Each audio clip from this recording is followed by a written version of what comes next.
Buka tirai dan berkaca, kita jumpa di kamar pas, di mana sesendiri tanpa tamu, tanpa lawan bicara, hanya menghadap lensa.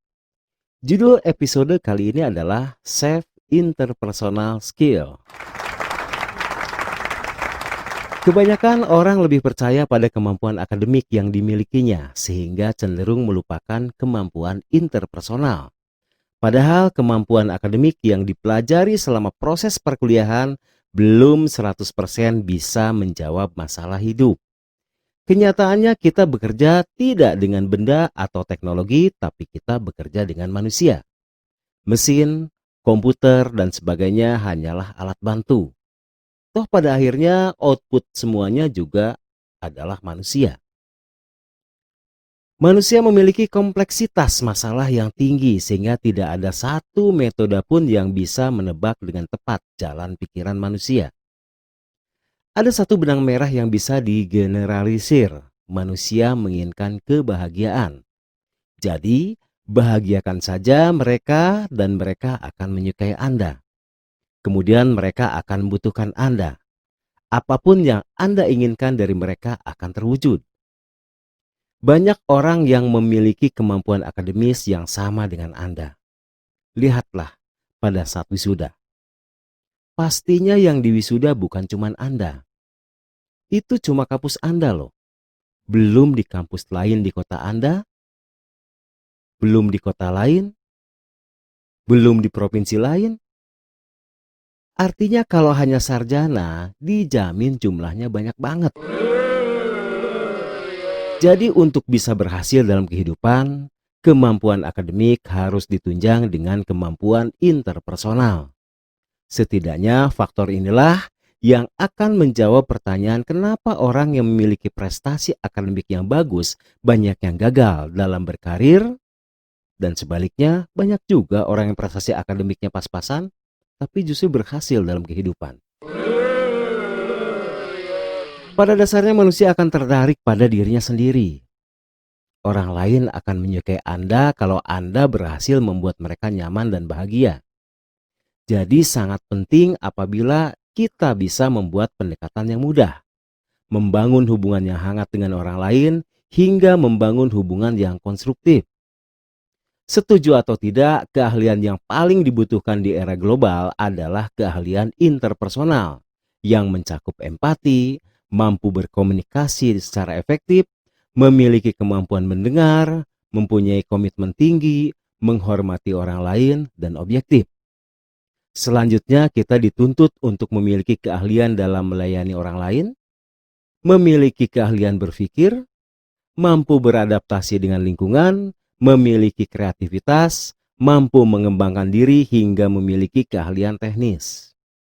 Kemampuan-kemampuan inilah yang akan bisa melengkapi ilmu yang dikuasai secara akademis sehingga akan berguna bagi orang lain.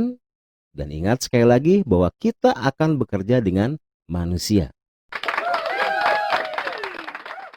Dalam teori kecerdasan, keahlian interpersonal diartikan sebagai bentuk kemampuan dalam membaca perasaan, dorongan, dan keinginan orang lain, baik yang terucapkan atau yang tidak terucapkan, dan bertindak atas pengetahuan itu. Keahlian ini mempunyai dua unsur penting, yaitu peduli atau perhatian pada orang lain yang kemudian diikuti oleh dorongan untuk melakukan sesuatu kepada orang lain. Yang menjadi kunci penentu untuk memiliki hubungan harmonis dengan orang lain adalah memiliki harmonis dengan diri Anda sendiri. Dengan diri sendiri, ya betul? Logikanya adalah bagaimana kita bisa membina hubungan yang harmonis dengan orang lain. Jadi kalau tidak bisa harmonis dengan diri sendiri, yang ada malah kita akan disibukkan dengan masalah-masalah yang ada dalam diri kita. Meyakinkan orang lain bisa menggunakan bahasa verbal dan nonverbal.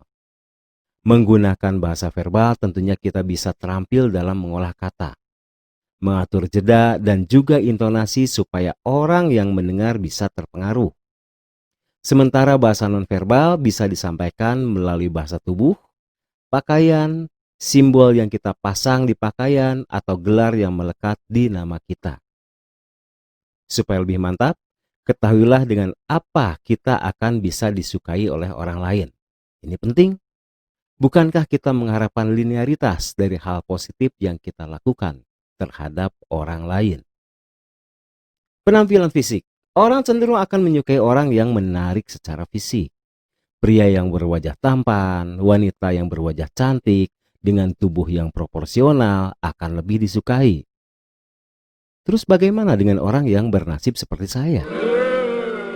Yang berwajah pas-pasan. Tenang saja, kita bisa membungkusnya dengan penampilan. Rapi, bersih, teratur, good looking akan membangkitkan rasa suka orang lain kepada kita. Ya, jangan minder dulu karena Anda tidak ganteng, ya, karena Anda bisa membungkusnya dengan penampilan Anda.